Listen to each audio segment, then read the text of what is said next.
Are you getting what you want in your relationship or in your dating life? Really think about that. Are you settling for having a relationship or dating someone just because it fills the desire to have that someone there? Or do they really light you the fuck up? Like, do they feel good? Do they actually match the way that you want to feel in that interaction? And if not, why are you allowing yourself to settle for that experience when there's so much more out there for you to catch and experience in this life? We have to believe on some level that we can always trade up. And I've been talking about this a lot, that when something doesn't feel right, or if an experience isn't going the way that you want, or you know that an experience needs to end, sometimes we can hang on to it in fear of what will, or if anything will, come again. And we have to remember that something better is always on the way. As soon as we recognize in an experience something that doesn't feel off, we catapult this new desire into our vortex, as Abraham Hicks calls it. And that desire is the exact match to the thing that we'd actually like to experience. So, for example, if you are dealing with someone who is not really, who's not showing up in the way that you would like for them to show up for you in your dating life, you're recognizing that this isn't what you want. I don't want this experience where this person is showing up in XYZ way. I would actually prefer this. And because you're making like a compare and contrast to what you're experiencing to what you actually want. And the more that happens, you are launching this rocket of desire into your vortex. And so this beautiful, well-crafted, vibrant, ecstatic, orgasmic experience is waiting for you here in your vortex. But the thing that often happens is that we stay in the reality, and we stay attached to the reality because we don't believe that we can actually get the thing that we want.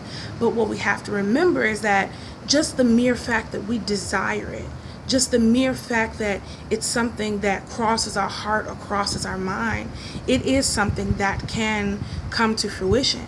But unless we focus on it, unless we focus on the aspect of that thing that we want, it's never going to come towards us. It's always going to be at a distance. We're always going to be in the wanting mode instead of the having mode.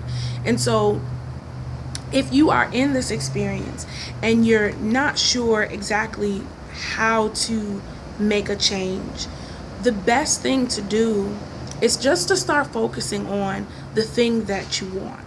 If you want someone to show up and bring you flowers, just focus on the idea of I am rendezvousing, as Abraham Hicks likes to say, with someone who loves to bring me gorgeous flowers, and just to keep focusing on that. And you don't necessarily have to do anything about the current situation. You can just focus on the thing that you want. And sometimes it may even turn out to be that person showing up doing the thing that you're longing for them to do. Or it may be that you'll end up rendezvousing with an entirely new person who is a much better match for this relationship or dating experience that you've created in your vortex.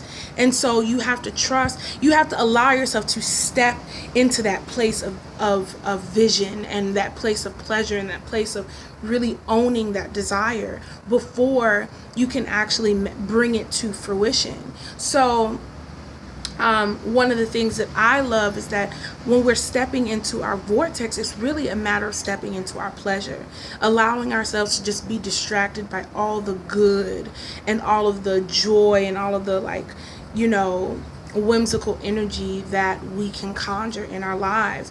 And so just make a list of all the beautiful things that you like to do. Maybe it's taking a walk, maybe it's going to the beach, or hanging out with a friend, or talking to a specific girlfriend on the phone. Like, make time for these things daily, and watch that. And as you're making time for those things and allowing yourself to indulge in all of the things that feel really fucking good, watch what happens as you're doing that and focusing on this intention of what it is that you actually want to see. That thing is going to come running towards you like lightning, and you're gonna sit there and you're gonna be like, whoa, like, I asked for this and here it is. And you might even get like a little nervous. You might be concerned about whether or not it's too good to be true, but it can't be too good to be true, because if you asked for it, this is simply God, the universe, responding to that desire. And the response to your desire, the response to your desire comes when you step into your pleasure. And in Christian theology, they say like you have to create a relationship to your worship. And so our pleasure, our the way that we allow ourselves to just enjoy each day, that is our worship. The things that you focus on are the things that you worship. So what will you decide to worship? Are you going to worship your anxiety? Are you going to worship all of the, like, this situation sucks, or I wish that this was happening, but it's not, so I'm just going to be bitter and angry and whatever. And of course, we have to sit in the shit sometimes. Sometimes we just have to sit there and be like, this shit sucks, I don't like it. But then at some point, you have to decide what you're going to do. Now, what are you going to do with this new information? Are you going to let it allow you to rot and wither away, or you want to allow it to inspire some sort of change? And the change has to start within you. So look at what you're worshiping. Where is your attention? Where is your focus throughout the day? And then as you look at that, then you can start to rearrange and to figure out where you can inject more joy and more pleasure and more goodness, and then focus on the intention that you desire to set, or the thing that you desire to attract into your life. And doing those things doubly, and that shit it's just gonna show up. It's gonna show up, and it's gonna show up fast, and you're gonna be feeling really good. So take this tip. I want to see what you all do with it. Tell me what it is that you want in the comments, and I look forward to talking with you all soon. Bye.